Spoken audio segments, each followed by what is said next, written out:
Right. So Announcement. yeah, awesome. So hello and welcome to this webinar. Winter is coming, and I guess many of you already saw that winter is actually here.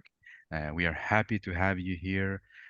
This webinar is gonna be about how do we make places for people and focusing more on tough weather condition, when especially winter. It's gonna be very interesting. We're gonna serve you a cold and fresh cocktail of inspiring projects from the Nordic. I hope you're gonna like it, and Oh. together with the great placemakers from different countries in Scandinavia. So, my name is Mustafa Sharif. I'm an urban planner, placemaker, and a studio manager based here in Stockholm, Sweden. I have the pleasure to guide you through this webinar today, and it's divided to different parts. First, we're gonna hear more about the background of this webinar. Then we're gonna listen to presentations about different projects, and then panel discussion with the Q&A. So also be active and send us questions to the panel, and then final words. And we thank all of the attendees today. So I hope together we're gonna get so inspiring boost for this the new year, and hopefully it's gonna be a happy new year. And let me welcome our co-host together with me today, Päivi Raivio. She's an urban designer, placemaker, based in Finland, working in Parkly and Raivo Buman, but also working internationally. So, Päivi, welcome. Thank you so much. How are you doing?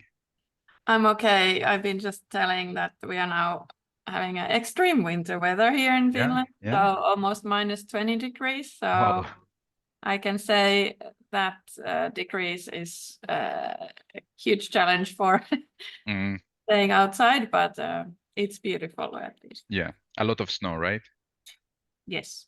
Awesome. So, Päivi, tell us about the background of planning this webinar. Winter is Okay. coming. Yeah. I'll share my screen because I have few images I'd like to, wait a second, I'm adding. I'd like to show you. Mm, So let's go into that. I guess you can see my screen well. yes. First of all, welcome from my side. Also, this webinar concludes our city project, which we'll tell you a little bit more later on. But what I'm really interested in is how the weather changes our cities and how we use them. And this snow pile with kids is one starting point for myself and Mustafa's collaboration on this topic. So we exchange ideas and thoughts around this topic, how this playfulness suddenly happens in our cities when we have snow. That's not the case anymore every winter here in Finland either. But when we do have it, our public squares are more playful than ever. Oops. Okay. Now I have to keep adding people in this. But the weather, as we know, it can be quite challenging because it can vary a lot. We just had a chat how now with minus 20 degrees and beautiful snow cover, a few years back, this would be like slush and rain here.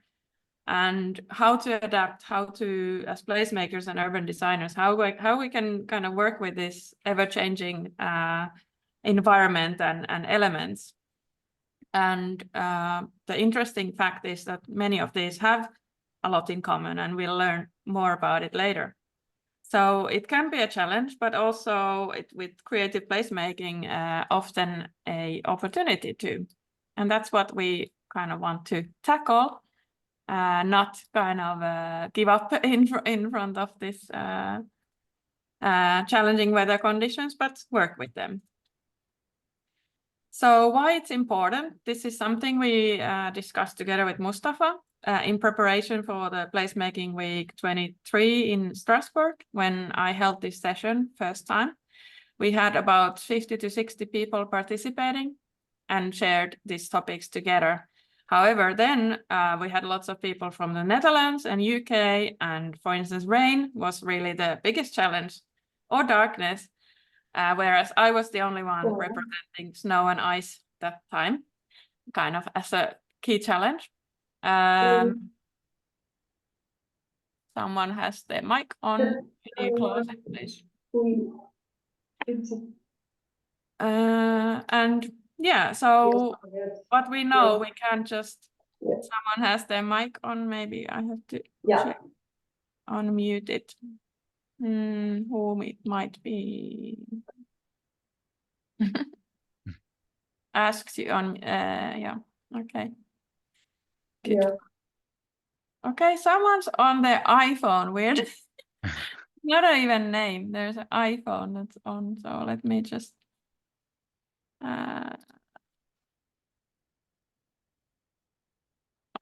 okay, so yeah, we can't just forget about this. What we describe.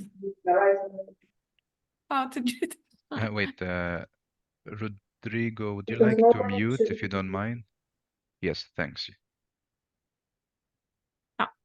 It was someone. Yeah. So social connections are needed even more during the colder and darker seasons. And of course, children and young people are in our special sort of as target group for having these spaces all year round. So we can't just kind of forget about these topics. But also children and young people are most open-minded in different weather conditions. But as mentioned, climate is also changing, so our winters might be suddenly warm and wet and suddenly very cold, but also extreme heat is an issue. So in this session in Placemaking Week Europe, we had a quick kind of check into 3 key strategies, which will be also we deep dive into during these case presentations. So one is to make friends with the miserable weather, to work with, to get inspired from that, and kind of with an open mind, think new ways of using public space, behavioral change. Looking back only some years back, we actually learned to use our outdoors much more and in more creative ways. And as mentioned again, we can learn a lot from children and young people. Then also we can focus on making kind of like shorter stay, but strong memories with events and happenings. So new venues, for instance, like this case I'll later quickly introduce you to, is on sea ice in Oulu in northern Finland. And there's many other learnings we can look into when we start studying our public space. So this is what I often do, is to look at how we can learn from how people use it in different weather conditions. And just want to highlight this picture from left-hand corner outside Oodi, the central library in Helsinki. This is actually from a picture from like late October when it's maybe 2 degrees warm or cold, and young people have this gathering going on there. Could we help this situation with maybe like public furniture or so on? But this also highlights how architecture can offer us kind of different features in different weather conditions. And we've been working with snow earlier, that's already a long time ago, but I'd like to highlight here that we can work in cities quite creatively with the things we have, with the infrastructure we have. And in this case, we built a 1-to-1 skate park out of snow, which was skateable, snow skateable. And we've been working on that topic too, in terms of playfulness and looking at how we can generate light, for instance, out of movement. And last but not least, wanted to highlight how whole cities can take one weather challenge as their maybe like key strategy. So that's the case of Göteborg. Magnus Mott, who couldn't make it today, sent me these images of all the things that Göteborg is doing around the topic of rain, from rain pavilion to celebrating rain, with different features in public space and so on. So this is just a quick peek into the topic, and we'll now go into the presentation. Yes, awesome. Thanks, Ivy. I think the start point is to be, as you mentioned, to be friend with the miserable weather and see it as an opportunity instead of like a huge challenge or a problem. So now it's time to hear more about interesting projects. We're gonna have a Scandinavian tour. We're gonna move to different cities to listen to different presentations. And our first destination is in Stockholm, in Sweden. And we are going to hear more about Vinterrum project. It's a meeting place in the nature presented by a Swedish architect and placemaker, Petra Svensson Glittner. So welcome, Petra. Thank you. And thank you both Mustafa and Päivi for letting me be here. I've been interested in sort of shitty weather placemaking for quite a few years now. And I'm actually really thrilled to see that more people than I think about what we do with our cities when it's not sunny and summer. So I'm going to talk about a project where we have really been trying to dig into this subject. And I'm going to try and share my screen. Yes. We see it. You see it, perfect. Here we go. Just going to put it on full screen. Here we go. Yes. So I'm going to talk about this project, which is called Vinterhaven, or as we say in Swedish, Vinterrum. And it is a place in nature in a suburb to Stockholm, which is called Bro. And it just opened a month ago, so we're still sort of seeing how it's evolving. And in this project, we really wanted to dig into this problem of winter placemaking.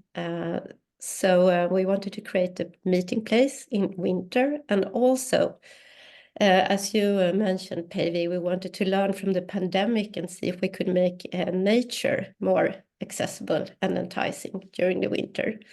And our focus groups were the families and elderly. And that has to do with what's already there in Bro and what's lacking.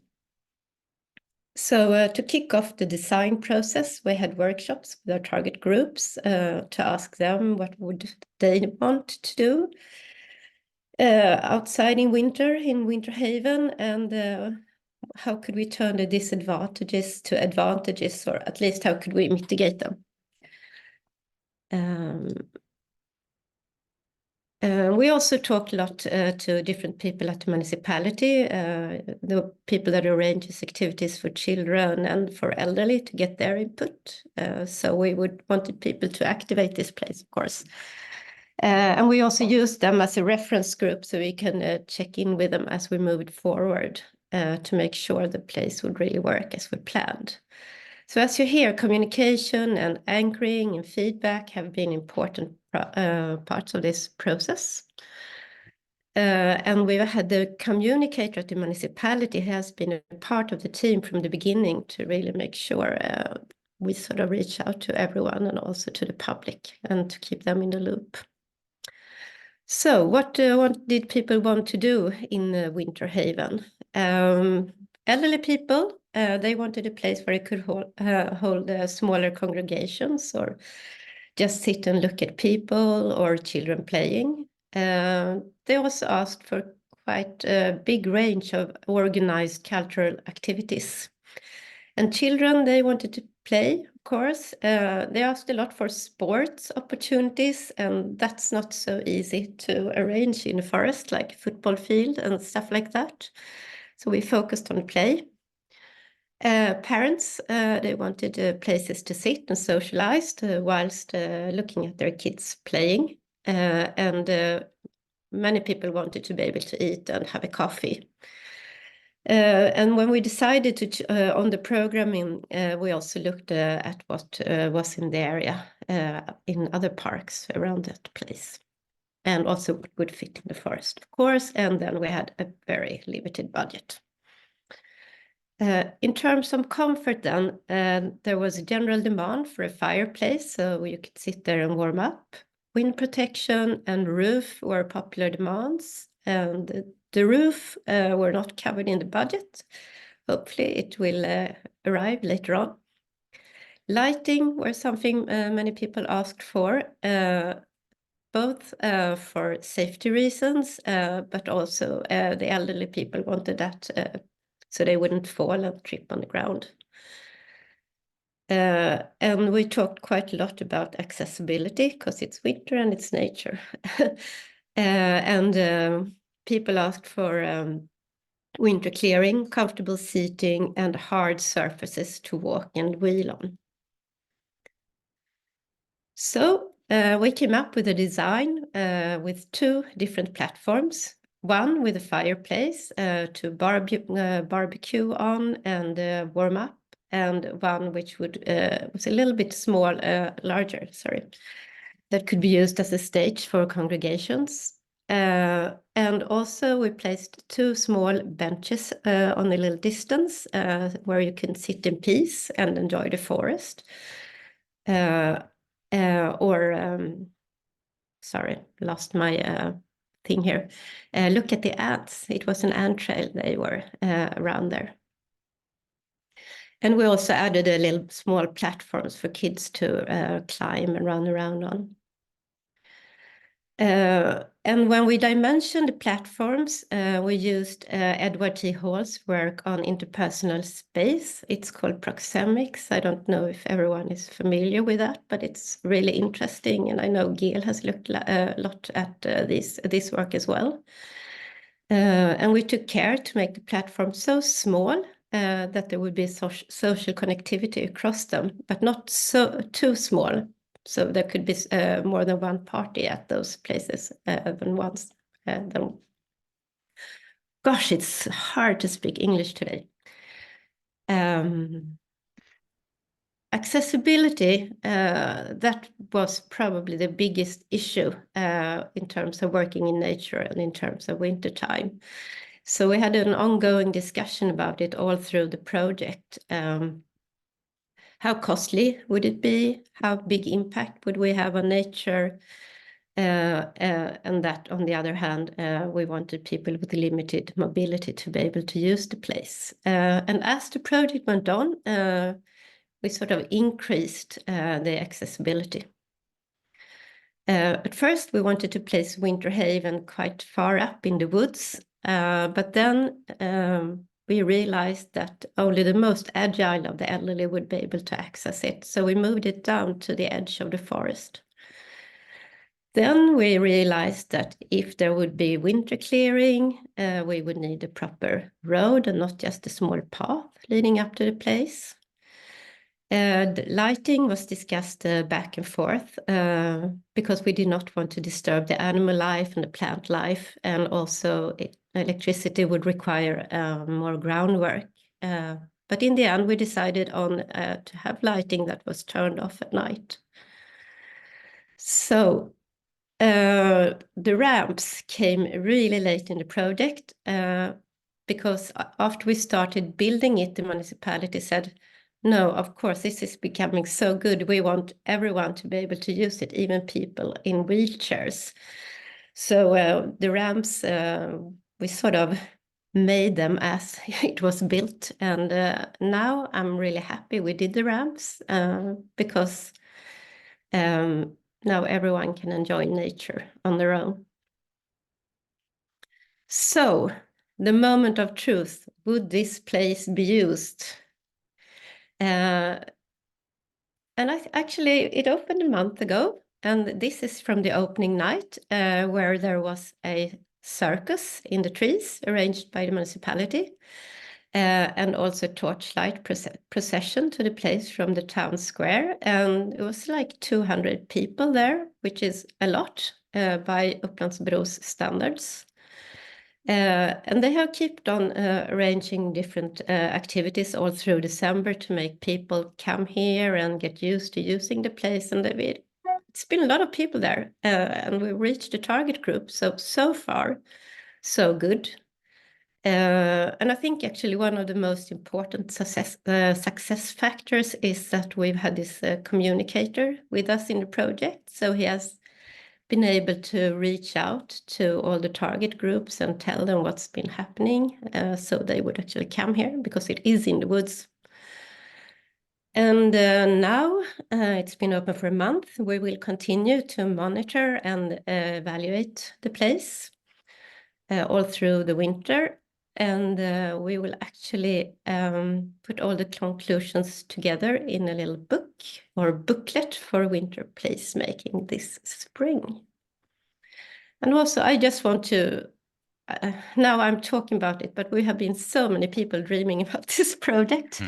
And this is me and Karin Hammarskjöld at Link and Ulrika Berglöf Lilja at Upplandsbro. And this is how happy we were when we got the funding from the project from the Vinnova, which is Sweden's innovation agency. And the project is made in collaboration between Link Arkitektur and Upplandsbro kommun. And as the project went on, there's been more and more people who has been helping to get this dream happening. Designer, construction workers, project leaders, communicators, everything. And it's really been a sort of collaborative project. Yeah, that's about what I was planning to say. Awesome. Thanks a lot, Petra. It's so nice to see people like using the place, you know, it's like the goal is achieved by seeing people there and having access and included in this beautiful place. And as I promised you, we go there together and visit it. Yeah. I'd love to show it to you. Yes, yes. Thanks a lot, Petra. And moving on to Finland, to Oulu, frozen people. Päivi, would you like to tell us more and about the frozen people? Yes, so I'll step in on behalf of, oops, now you have to see all the slides before. Wait a second. I try to get it. I don't spoil it. I might have to spoil it. Looks like it.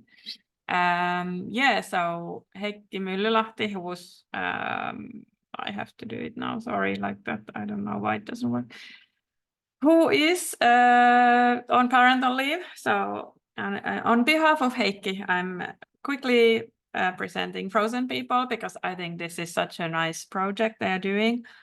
I think it's a kind of like a counterpart for Burning Man festival, and really takes on the Oulu is in kind of up north, not really Lapland, but on the edge of Lapland, and that's said sort of they handle winter very well.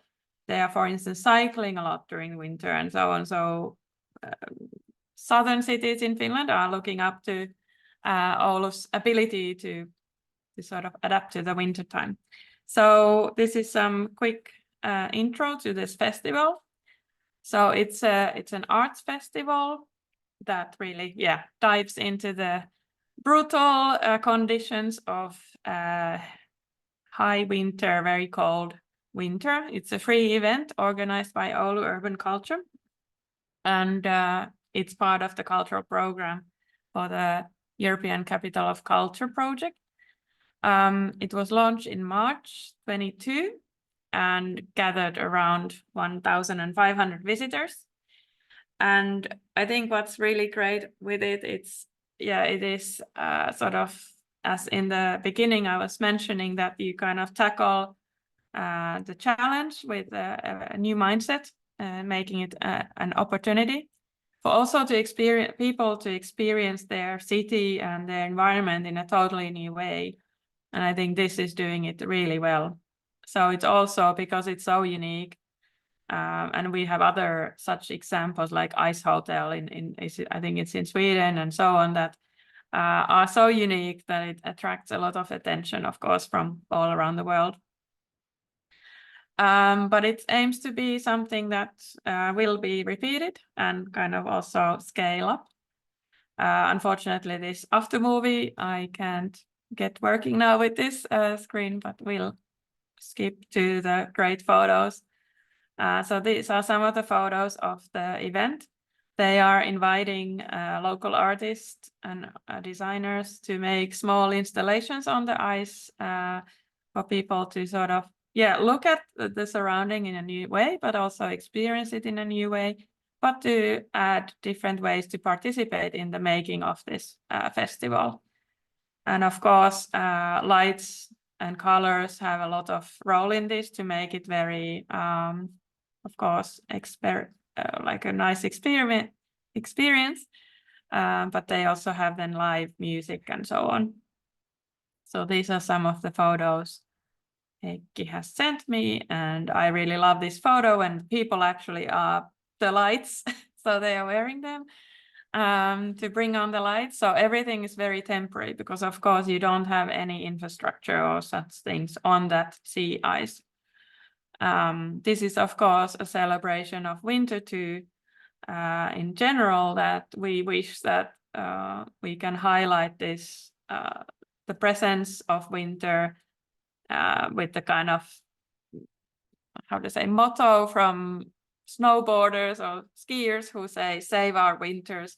And this is also an example of that celebration of winter and how we should fight global climate change so that we can keep such things evolving and part of our culture. But these are the channels for learning more about Frozen People Festival. Looks very, very beautiful. When is it? Like, is it like a specific date or depends? I think it's like February, somewhere around there. Yeah. But I don't know how many days. I think it's around 3 days or so. Yeah, yeah. So maybe there's a chance also to go there. Yeah. Yes, we can do like a winter placemaking tour 2020. Yeah. Need to bring a lot of jackets, huh? Yes. Thank you so much. And so moving on to Oslo, to Winter Festival, we're gonna hear from Helena Galis. She's a community strategist and placemaker advocating for green and social cities. She's also working as a senior advisor on participation and social sustainability and fragment in Oslo. Helena, the stage is yours. You can unmute also.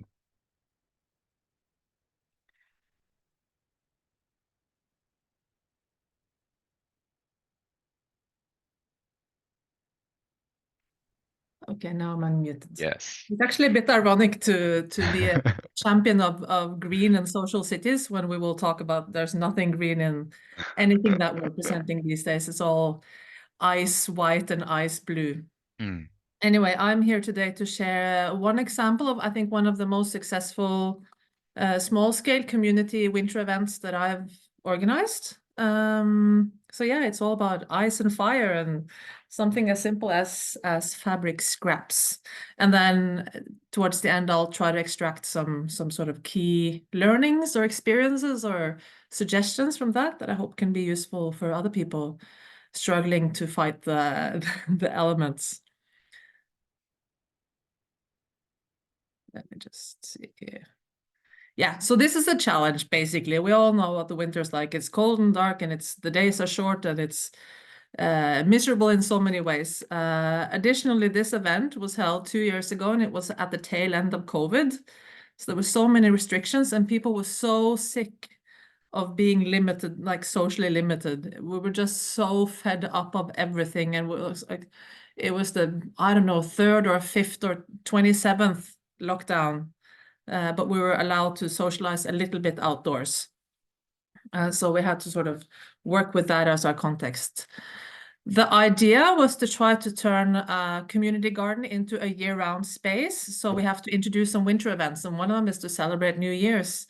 And we wanted to celebrate the new year, but also sort of try to cultivate some hope at the end of what we didn't know was the end, but we were hoping it was the end of COVID.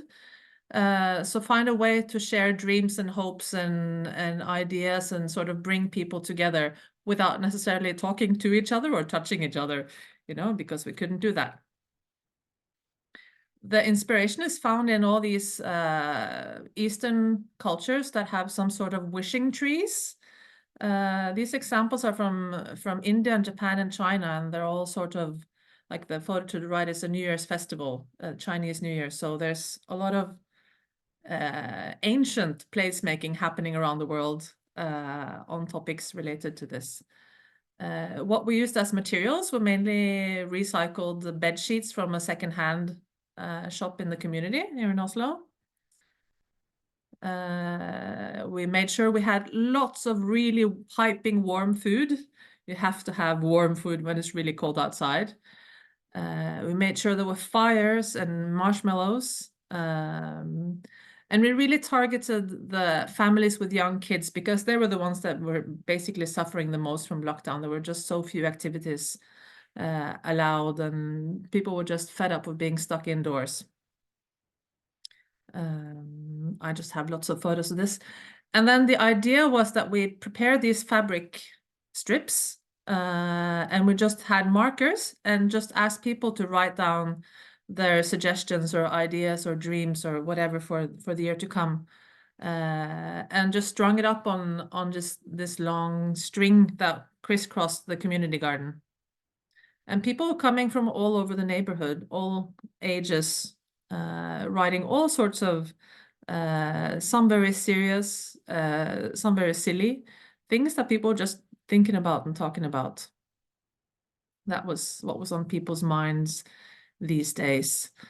And I want to even share, a few of the examples. They're in Norwegian, but, become braver and dare to do what I want to do, and good wishes for the new year, and even more smiles, something as simple as that. I've extracted a few of them that touched my heart a bit more. We wrote them down, all of them, later and shared them in social media. And it was close to 100 different wishes that people had put up, Some people wished that nobody would go to bed hungry. They wanted to nurture friendships and continue to be your own best friend. Some people wanted to travel. Kids wanted to go to the amusement parks and eat more candy, experience the Northern Lights, get my driver's license, kinder societies with compassion, honesty, collaboration, and peace, waffles every Fridays. Or even, I think this one, the last one, I think touched my heart the most, wishing for a better relationship with my mother, which I think is a very personal thing to share in a public space. And it says something about how we can be personal in a community space, and that brings us together in a quite unique way. And I think my 3 tips for winter placemaking out of this, I think they're quite well summed up in this picture. I think it's a lot about bringing in the 5 senses, because when everything is covered by snow, it's like our surroundings are a bit muted. So we have to, it means like even sounds are a bit muted, things after a snowfall, things sound different. But it means that to bring a community together, you have to add the senses. You have to make it, we have to make sure there's music so people can hear it from afar. We have to make sure that, the bonfire and the smell of food brings in people, allowing people to taste something nice. And if it's spicy, even better for, it heats us up. So bringing in the 5 senses, that's one thing. I think also we should think a lot about bringing in the 4 elements. And if we think about it, there's an opposite element to each season. So I think the element that is lacking in winter is fire. So we should really make sure we bring in fire. Whereas in spring, it should be about, earth and, connecting to our surroundings in that way. In summer, it's either, not enough water or too much water, but that's the element maybe that we should play with.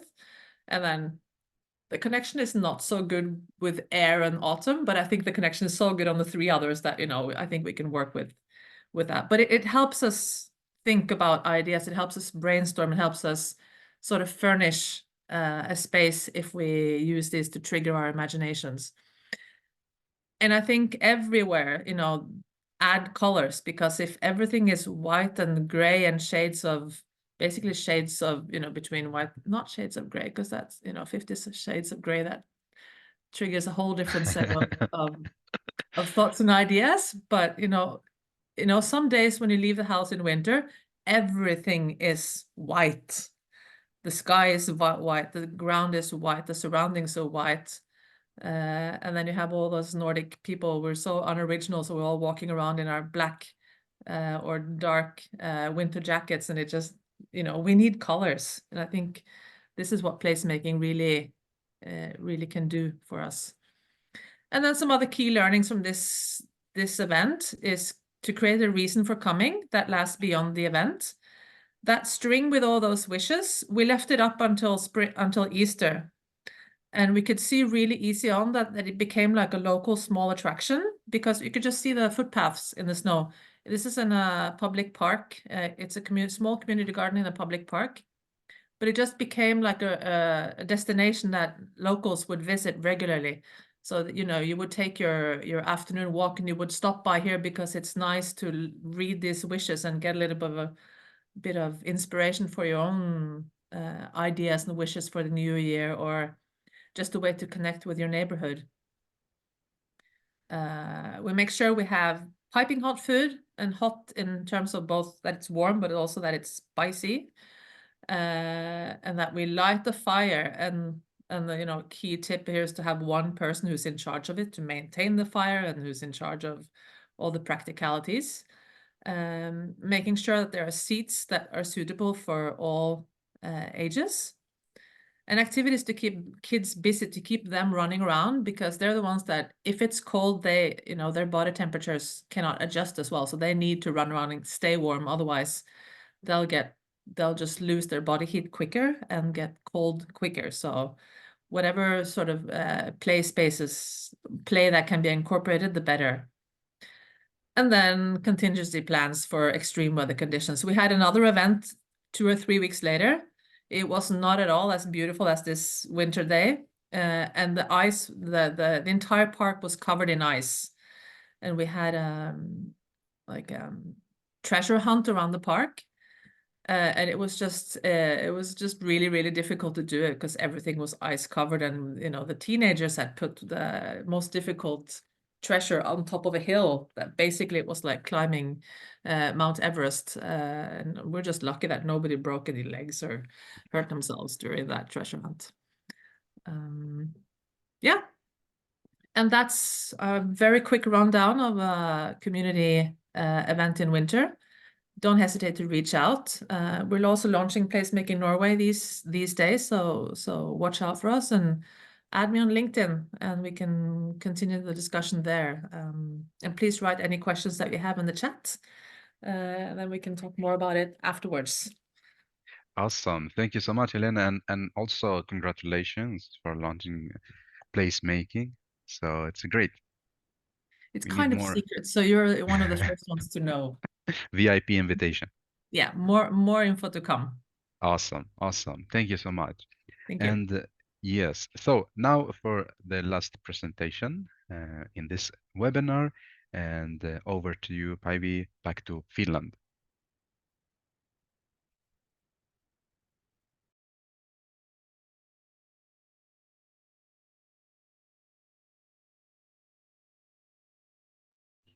I think also unmute. Right, there we are. So yes, I'm now presenting the Our City project, co-creating public places for all ages and seasons, with Natalia Vielepska from Traffic Design. So just a little bit of background. We, together with Traffic Design as Parkly, applied for the co-creation project funding from EIT Community and New European Bauhaus. So this has been a project we've been running through this funding and program with this topic. And the location and the project partner city has been City of Kerava, and the urban planning manager Pia Sjöros is also here, and she will have give us a short comment after the presentation from her point of view.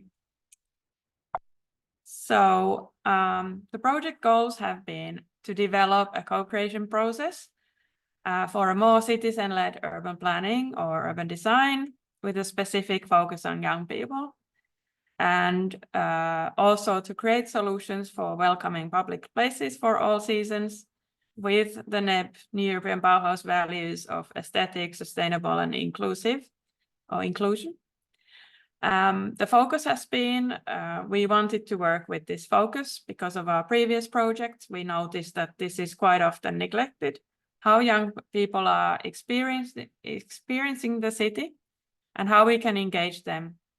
And whether it's winter or summer, we are talking about the same topics, but during the winter or other seasons, colder and darker seasons, these challenges with inclusive public spaces are sort of enhanced. So there's like an extra challenge there.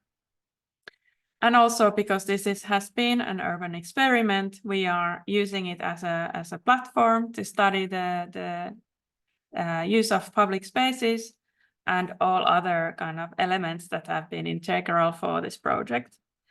Talking with city planners of Kerava, we've been also talking about how this pedestrianized zones of Kerava could be developed with these kind of focus lenses, and also just in general, and this applies to also, I guess, every city, that how can young people be more kind of involved in positive aspects of urban space, because quite often there's this negativity around young people gathering or teenagers lingering around, and we wanted to tackle this, and this was also a wish from Kerava city.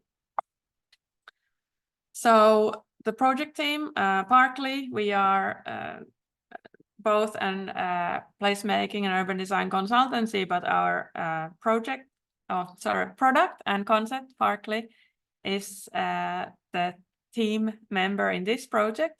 So partly is urban modular furniture for making places, in short. We have developed it and based on our experiences in urban design and placemaking in regarding that an urban furniture which is flexible, circular in design, is something that's needed specifically for our changing cities and tactical urbanism. And the Maker Studio, where we invite different creatives to collaborate with us, fits really well with the collaboration with traffic design. And Natalia will tell a bit about traffic design. Hi, nice to meet you all. I'm happy to be here and get this sense of belonging to the community of people who suffer from cold and wind and snow and still want people to spend the time outside. So we are the team working with art and design in public spaces. We do sculptures, signage, neons, murals, basically all the things that emphasize the identity of places. And we wanted really badly to dig in that placemaking area. So this is how we've met and get along with Berkeley and got involved in that project. Thank you. And this is just a quick window to Kerava. Of course, these are summary pictures. You'll see some wintry ones very soon. So it's a fairly small city, about 20 to 30 minutes from Helsinki, depending which train you take. But what's quite nice there is there's a vast pedestrianized areas in the center. And these are some of the images from the center, also some locations we've been working on. And as a sneak peek, the topic of circus is somehow embedded into the city. So throughout this project, we've been doing from May to September, planning, facilitation, co-creation, different workshops and site visits together and separately. We had the opportunity to visit traffic design in Poland and vice versa. We had the first workshop with the Youth Council of Kerava and then moved on to working together around this topic, having different talks and gathering information, and having the second workshop in the high school of Kerava.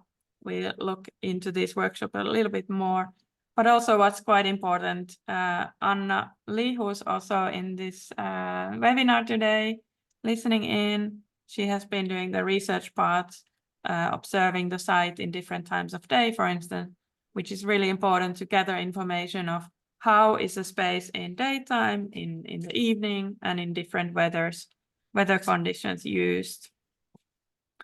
So we focused on two groups. One is the Youth Council of Kerava, which consists of 13 to 19-year-olds.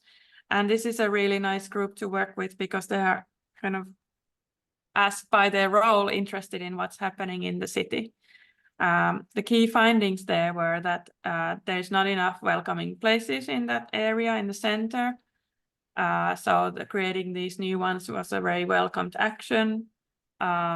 They pointed us out that it would be really great to connect these public places or spaces we create to near where they move and the services they use. So for instance, the library. And so we, together with the participants, we created this site plan, very heavily leaning on what we learned from them. And the second workshop was led by traffic design. Yeah, so the whole point of visiting Kerava was to get to know the area and get to know the students, which were supposed to be the main users of the parking modules with our add-ons. We had a workshop in the manner of branding workshops, so we're trying to get to know how the students feel about Kerava, what are the places they're going, and how they feel about certain areas. But also we wanted to know in term of add-ons to get to know how do they like to spend the time in public space.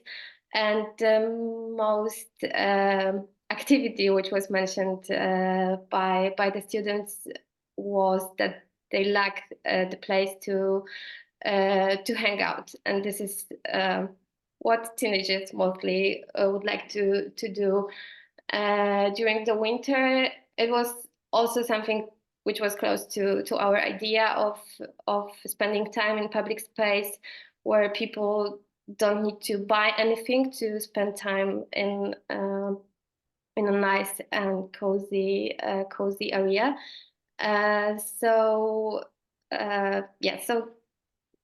We try to get to know them and to feel how would they react to some ideas and some teams. Thanks. So this is the area where we worked with. So this was outlined together with Kerava city planners, that this is the area where we focus on. So near the high school, which is of course along the daily route for many young people in the area, but also that there's not much there. That was the participants' kind of view, that it should be and live it in some ways. The library became very important kind of a headquarters for us also, because it has the indoor facilities. It's a very, I think public libraries in Finland are almost like community spaces, in sense of it has like a snack spot. You can bring your own snacks, warm it in the microwave, make a coffee and so on. And such free services are really important also for young people. And also we concluded that we could use the architecture of that building to create one spot with a cover. There's also one small item on the way to that other bigger spots, and there was a nice idea from one participant to use existing street lighting as the kind of highlighting one of the furniture. And these are the set of Parkley furniture we had. They, as mentioned, are circular, so we could move these from different projects to bring on to this project. And play kind of with this Lego set for this project particularly. So from October onwards, we had the design, production, and implementation phase, and of course the evaluation. If you want to quickly say a little bit about the topic or the theme, what was chosen? Yeah, so the two starting points for designing process, which was held by Rania Mai, our designer, was the creation of that hanging out place. a shelter or a roof, a canopy was kind of a must-have. And then this circus heritage and circus theme kind of pop out. It was mentioned during the workshop, but we've also met life-size circus elephant, like sculpture, not a real one. Choosing out of 2, circus and a typography team, we both with Parkley decided to pursue with circus team. When it comes to add-ons, except for the shelter, which, as you will see later, first was designed as a little house, but then we wanted to make it a little bit modern. So kind of bus stop was inspiration for that. We also wanted to encourage people to use bicycles all year long. So we came up with bicycle racks, and connecting circus with playfulness in winter. Those targets for snowball fights were designed. So there are a little bit of lollipops, but were meant to be as a snowball targets. Thanks. So yeah. So to add on, it was like the production process was we designed it and produced it in Poland, in Gdynia. It was painted and assembled in our gallery, as you could have seen on the previous picture. So our big moment of truth was whether it's all going to fit in Parkley modules, which were already in Kerava, but Parkley team bravely assembled that in -10 degrees, was it, Päivi? Something like that, yeah. Yeah, it was, this time the winter sort of surprised us in a positive way. I'll quickly show some of the pictures of the actual implementation because we want to leave room for questions and answers in the end. Just to say now that we are putting a publication also about this project, so we're going to send it to all participants later on, so there will be more information about the process and so on. So this was the opening event we had. It was really nice because it was kind of swarmed suddenly by kids, and it was really nice to test it there, and then that it worked really nicely. So this is the hangout place outside the library, also visible from inside the library's windows and snack station. And that's the the furniture outside the high school. So of course there's a lot of snow, and we can't predict the weather. If it would have been a warmer season, there might be probably more bikes there. But it was really nice because all these points were visible from one to another, so it actually created this sort of nice route. So here is the one under the canopy outside the library. We also have blankets that people can borrow from the library to sit outside for extra warmth. So that was really, really nice too. We wanted to work with lights, but not with electrical installations more. So we had really light lights, but also used these existing street lights as one feature. And then we've conducted a lot of research by Anna and myself, and our assistants, Ronja and so on, have been doing this kind of site observations and also pop-up workshop and street interviews, and also observed how it's been used on the everyday basis.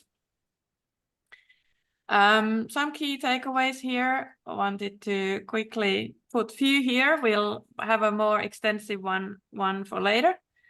But all in all, I highlighted this before already, that young people and children are very open-minded about outdoor play and hanging out. So they're not so scared about the weather, and we could actually use that quite a lot in urban design.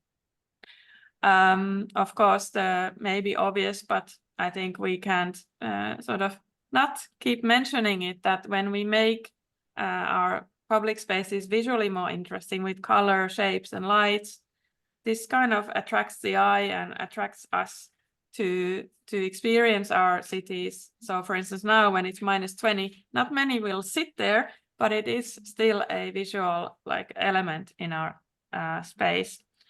And lights, of course, create this sense of safety, but also I think that the how it's arranged, how colors are used. And this is quite interesting how people are commenting on that. Then different times of day are important for different groups of people, and this is something we might not so much maybe take into account when we design our public spaces. So what's happening in the morning, what's happening in the evening, and so on.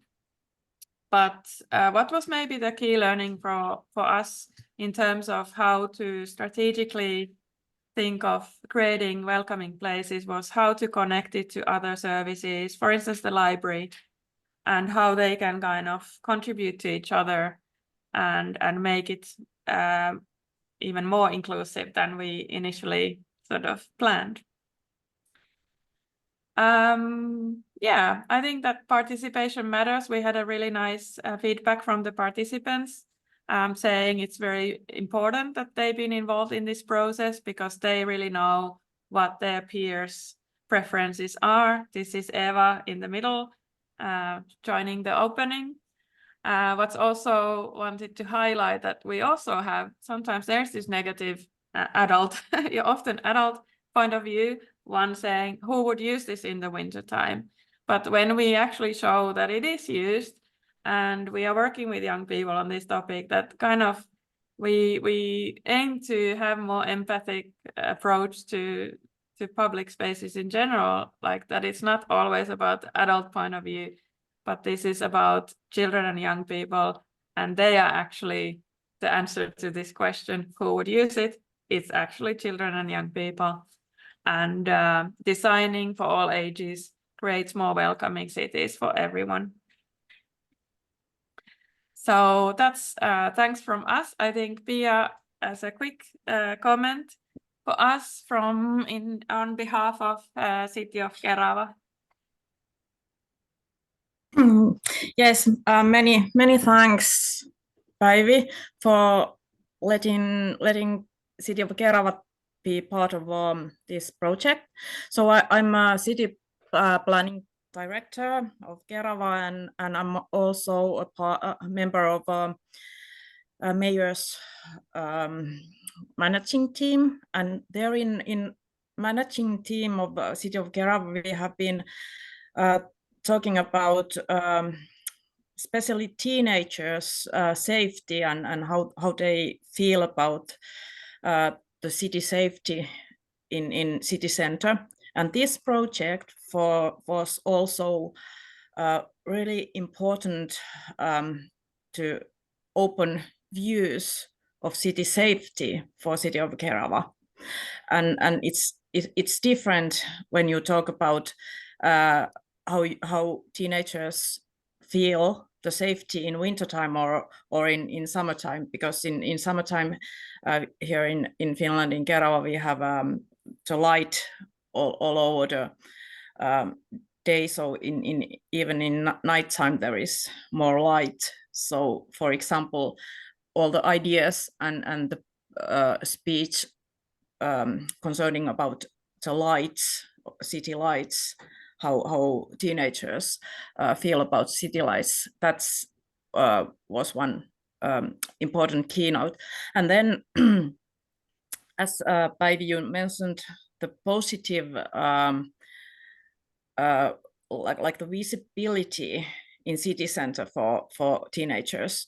That was something we really celebrated, and this is something every city should take a consideration as when designing, for example, street or parks, but also as we are in my team, we are doing the detailed plan, the planning for the like the new structures, new buildings, and so on. So you also in this planning, you should take that in the consideration. And then at the end, I would like to pick up one really like a fun and positive point of this whole project. Often it's said that all elderly people and adult people, they have so different wishes of how to use and how to think about cityscape or how city should look like the public space should look like. But here in this project, the circus team was something that Kerava people, like the elderly people, adult people, but as we found out here, also teenagers and of course children. This is team that joins all different age groups together, and it was really nice to have this as a design theme, as the aesthetic theme of the projects. So many thanks in behalf of City of Kerava. Thank you, Pia. Really nice working with you, and your commitment to this bringing young people in has been very great example for other cities.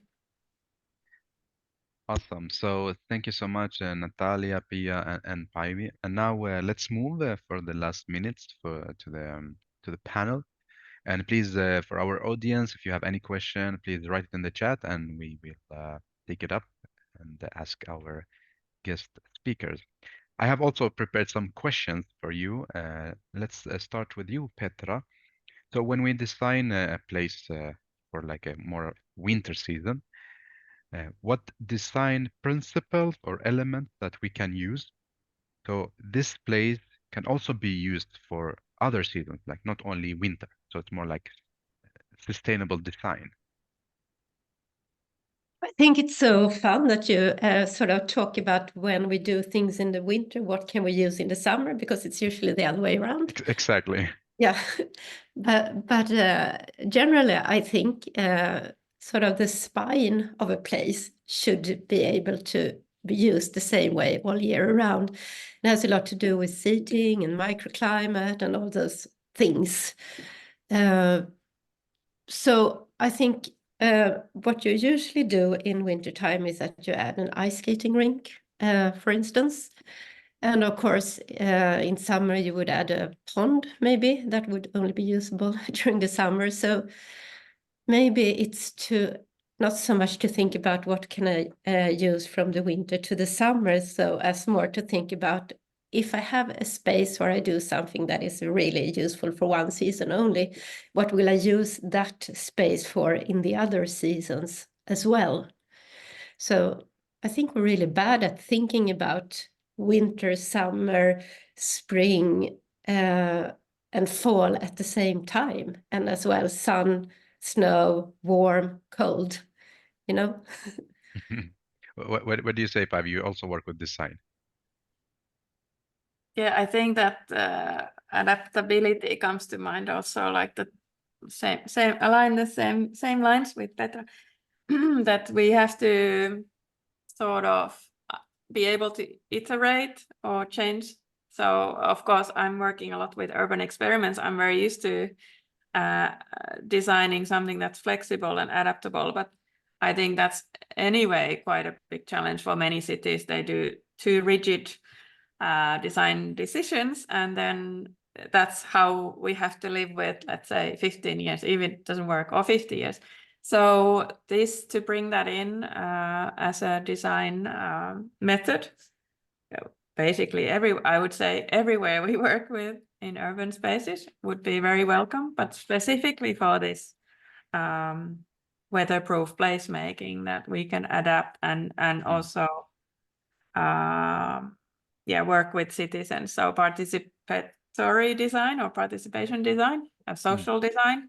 So a lot of these social aspects, as we saw in the Vinterrum, that many of the ideas that come from the public are really based on the experience, and us as designers, the role is to facilitate that further, but also connect different ideas together, and that always strengthens the outcome.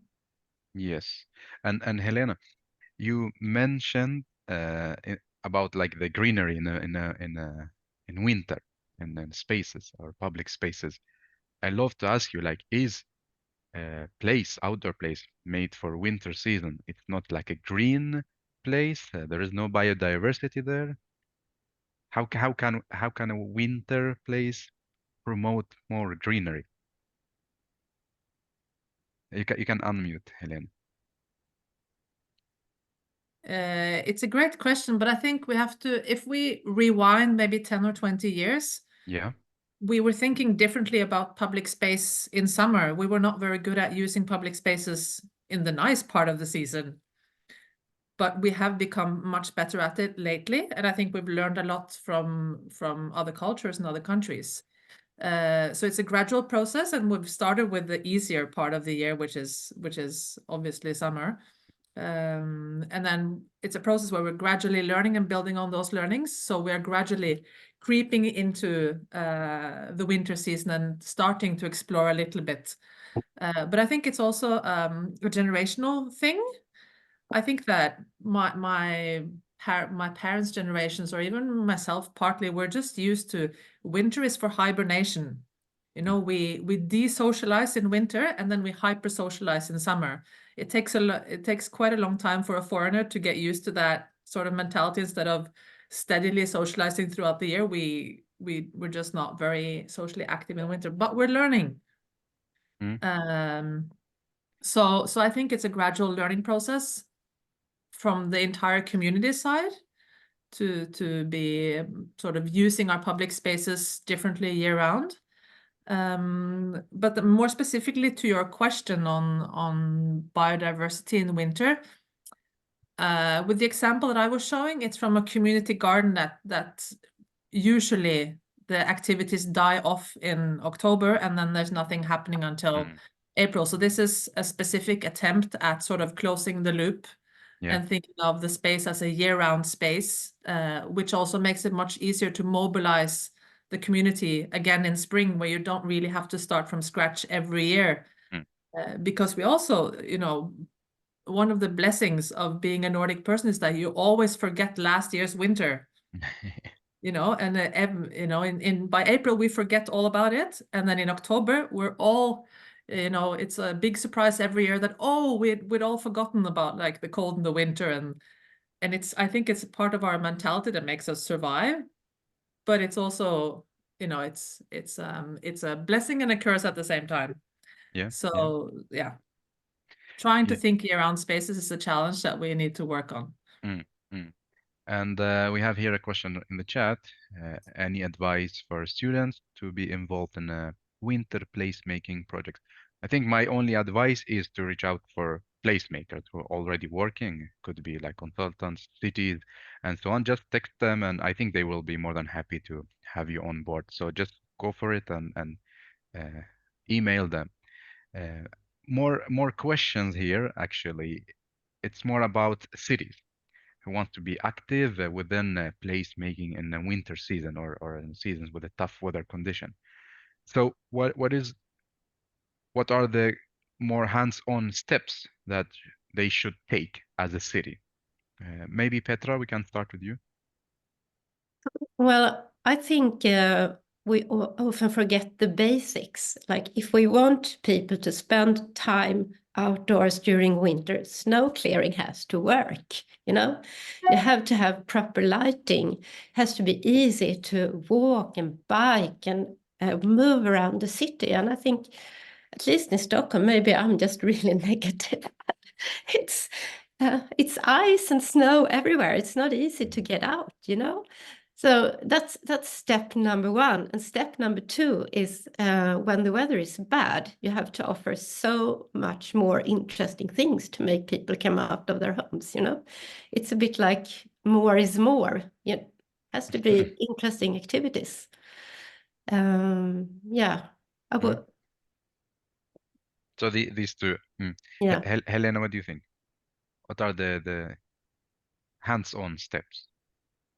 I just remember just a lovely little project that I don't know who did it, and it's at least 10 years ago, but there was a tree downtown that someone started making origami birds and putting in the tree. And every time I would walk past, there would be a few more origami birds hanging from that tree. So I think these little sort of points of magic, I think they can make that walk in that street that can be full of gray slush, or it can be slippery or whatever, but it brightens your day in a way that it just makes, like, these small things make such a big difference in winter. Because there are just fewer things to rest our eyes on. There are fewer visual experiences. There are fewer like eye candies that surround us. So I would encourage a student to just start experimenting in their surroundings.